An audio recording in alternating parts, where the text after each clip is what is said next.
மகா உன்னதங்களில் வீற்றிருந்து மணமக்களை கண்ணோக்கி பார்க்கிற எங்கள் அன்புள்ள நல்ல ஆண்டவரே, மீண்டும் ஒரு விசை உம்முடைய கிருபையின் கண்கள் எங்கள் மீது காட்டின தயவிற்காய் உம்மை ஸ்தோத்தரிக்கிறோம்.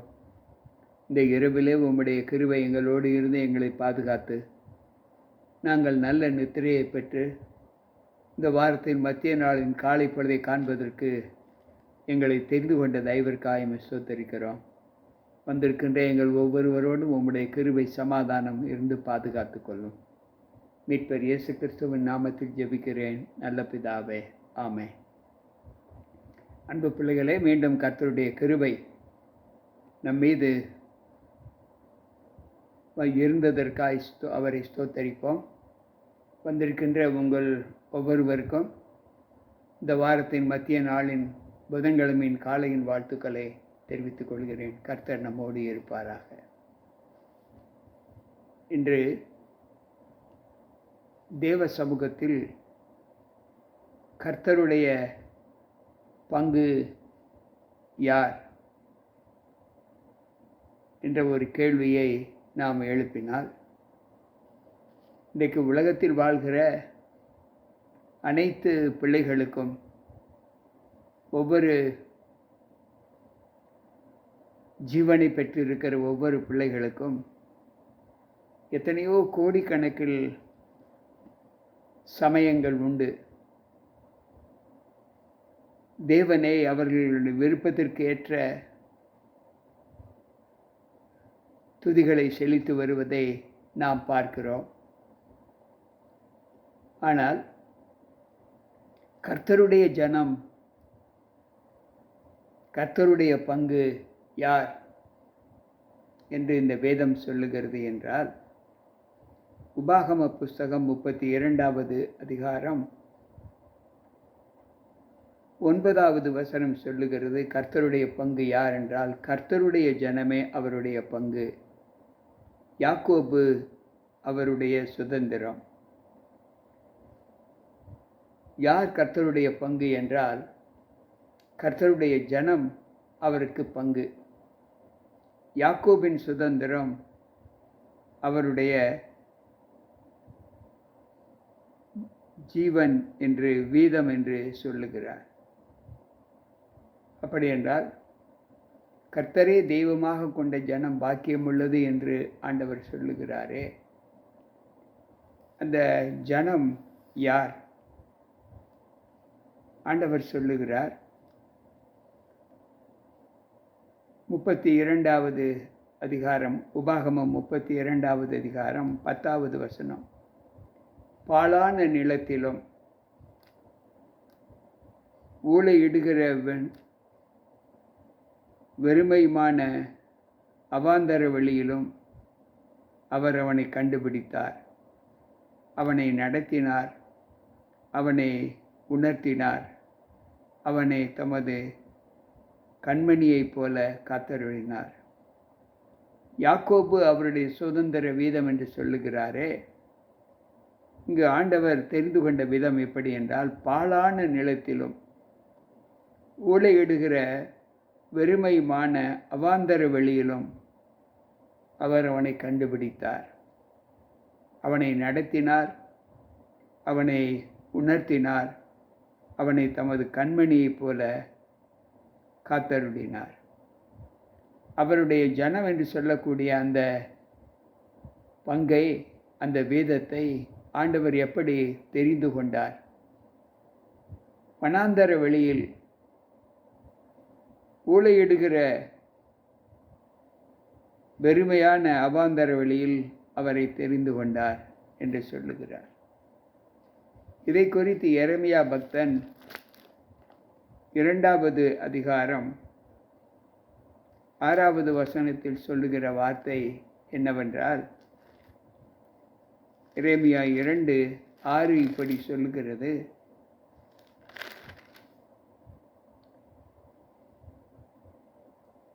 என்னை விட்டு தூரப்பட்டு மாயையையும் பின்பற்றி வீணாய் போகிறதற்கு என்னிடத்தில் என்ன அநியாயத்தை கண்டார்கள்? நான் தெரிந்து கொண்ட என் ஜனம்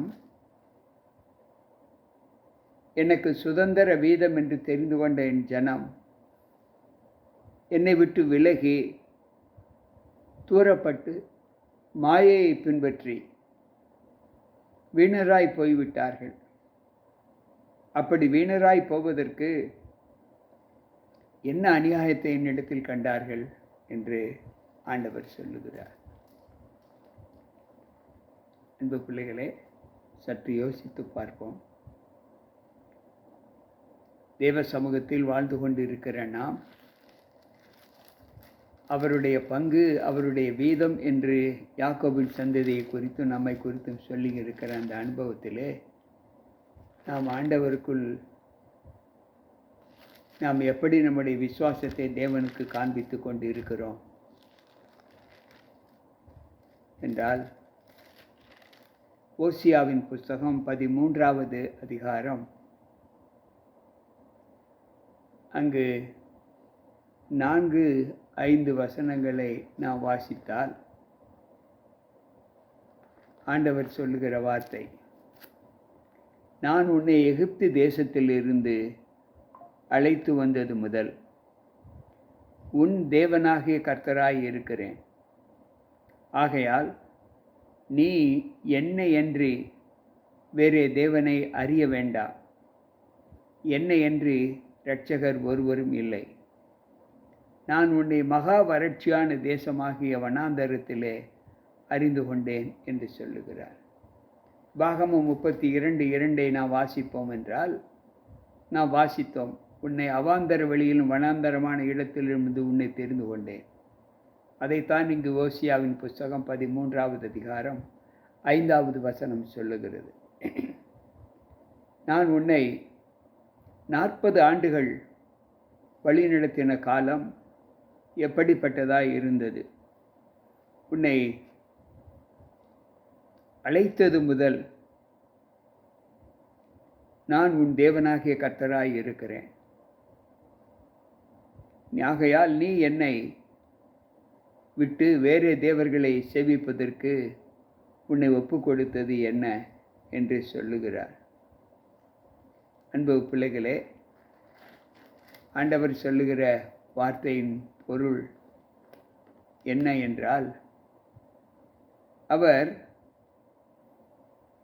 நம்மை தெரிந்து கொண்ட விதம் எப்படி என்பதை நாம் வாசித்து பார்ப்போம். தேவ சமூகத்தில் நம்மை நடத்தி வந்த தேவன் நம்மை எப்படியெல்லாம் கிருபையாக நடத்தி வந்திருக்கிறார். நான் உனக்கு காண்பிக்கிற அந்த தேசத்தின் மகிமை எப்படிப்பட்டது. வேதம் சொல்லுகிறது, உபாகம புஸ்தகம் 30வது அதிகாரம், அங்கு 15வது வசனம் சொல்லுகிறது, இதோ ஜீவனையும் நன்மையையும் மரணத்தையும் தீமையையும் இன்று உனக்கு முன்னே வைத்தேன் என்று சொல்லுகிறார். நான் ஜீவனையும் நன்மையையும்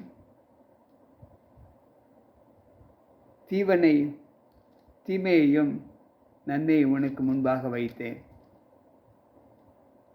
நான் உங்கள் தேவன் என்று நீங்கள் அறிந்து கொள்ளும்படிக்கு நான் 40 வருஷம் உங்களை வனாந்தரத்திலே நடத்தினேன்.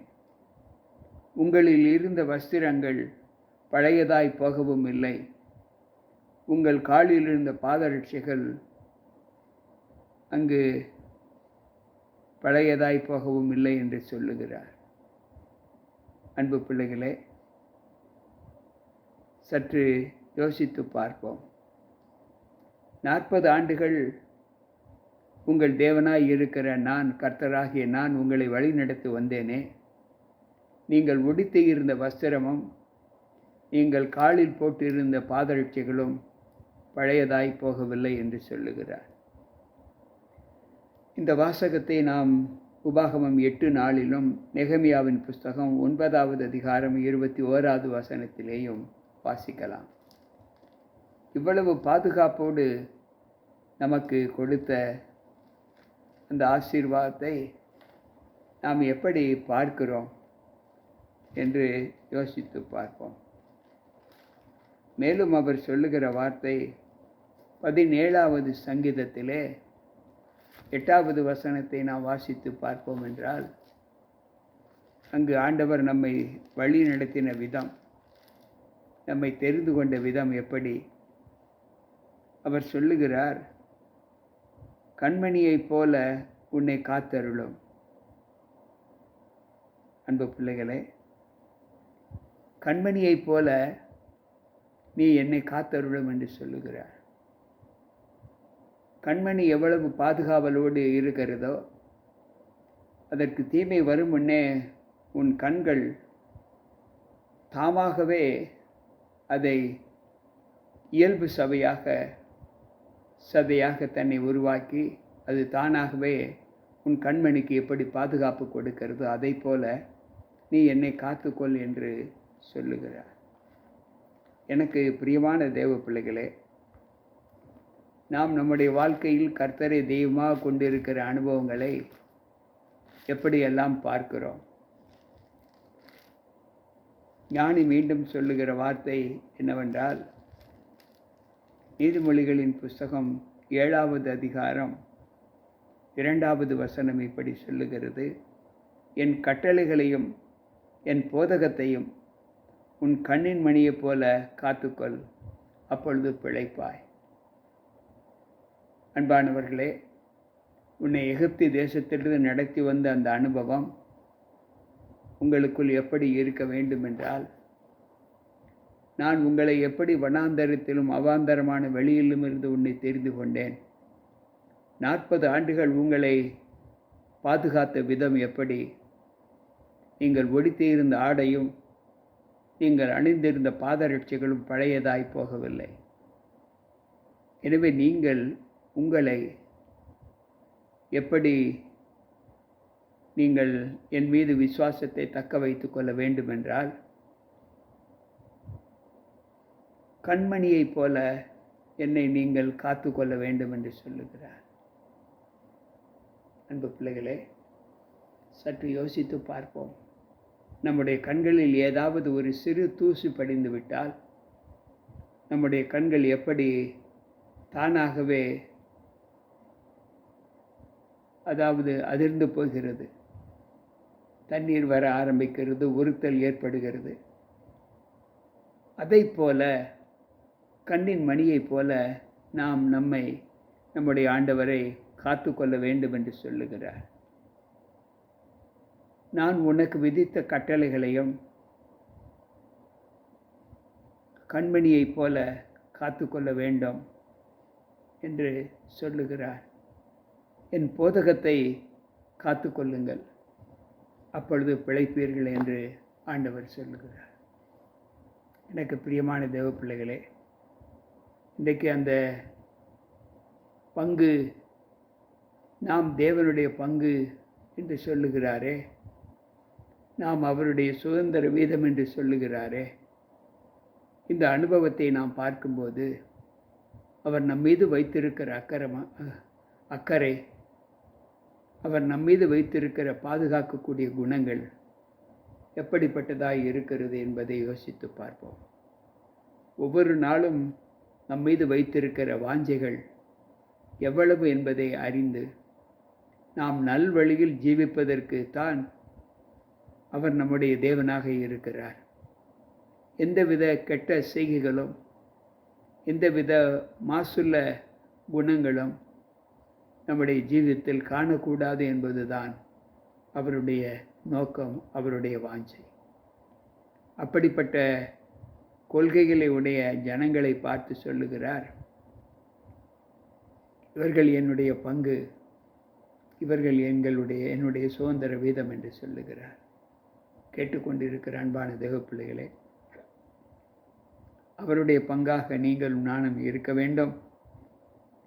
அவருடைய சுதந்திர வீதத்திற்கு ஒப்பான பிள்ளைகளாக நம்மை ஒப்புக் கொடுக்க வேண்டும் என்று நினைக்கிற பிள்ளைகள் தங்களின் மாமிச பலவீனத்தின் குணங்களை விட்டு கர்த்தருடைய சுதந்திர வீதத்தில் பங்கடைவதற்கு நம்மை ஒப்புக் கொடுப்போம். அன்பு ஆண்டவரே, மீண்டும் ஒரு விசை எங்களுடைய கண்களை திறந்து உம்முடைய தெய்வீக சப்தத்தை கேட்பதற்கு எங்களை தெரிந்து கொண்டதற்காக உம்மை ஸ்தோத்தரிக்கிறோம். நல்ல நித்திரையை கொடுத்தீர். காலை பொழுதை காண்பதற்கு கிருபை செய்தீர். இந்த பகலின் வெளிச்சத்திலே தம்முடைய பிள்ளைகள் எங்கெல்லாம் தங்களுக்கு நியமிக்கப்பட்ட பணியிலே, தொழிலிலே கடந்து செல்லுகிறார்களோ, பயணங்களிலே கடந்து செல்லுகிறார்களோ, பணியிலே ஈடுபடுகிறார்களோ, அவர்களோடு உம்முடைய கிருபை இருந்து, நீங்கள் என் பங்கு, நீங்கள் எனக்கு சுதந்திர வீதம் என்று சொன்னீரே, அந்த ஆசீர்வாதத்தை கேட்டுக்கொண்டிருக்கிற ஒவ்வொரு பிள்ளைகளுக்கும் தந்து, அவர்களுடைய பணி, அவர்களுடைய தொழில், அவர்களுடைய பயணங்கள் எல்லாவற்றிலேயும் உம்முடைய கரம் இருந்து அவர்களை வழிநடத்தி காத்துக்கொள்ளுங்க. இஸ்ரவேல் ஜனங்களை 40 ஆண்டுகள் வழிநடத்தி வந்தீரே, சுமந்து வந்தீரே, அதைப்போல இந்த நாளில் உம்முடைய வார்த்தைகளை கேட்கிற பிள்ளைகளுக்கும் அப்படிப்பட்ட பங்கினை தெரிந்து கொடுக்க கிருபை செய்யும். உம்முடைய குணத்தை நாங்கள் பெற்று உம்மோடு சஞ்சரிக்கிற அனுபவத்தை எங்களுக்கு தாரும். ஆண்டவர் இயேசு கிறிஸ்துவின் நாமத்தில் ஜெபிக்கிறேன் நல்ல பிதாவே, ஆமென். அன்பு பிள்ளைகளே, இன்றைக்கும் தேவ சத்தங்களை கேட்ட உங்கள் அனைவருக்கும் இந்த வார்த்தைகள் நல்ல ஈவை கொடுத்திருக்கும் என்று கர்த்தருக்குள் நம்புகிறேன். மீண்டும் நாளை சந்திப்போம். உங்கள் போதகர் ஜி.கே. ராபர்ட். கர்த்தர் நம்மோடு இருப்பாராக. ஆமென்.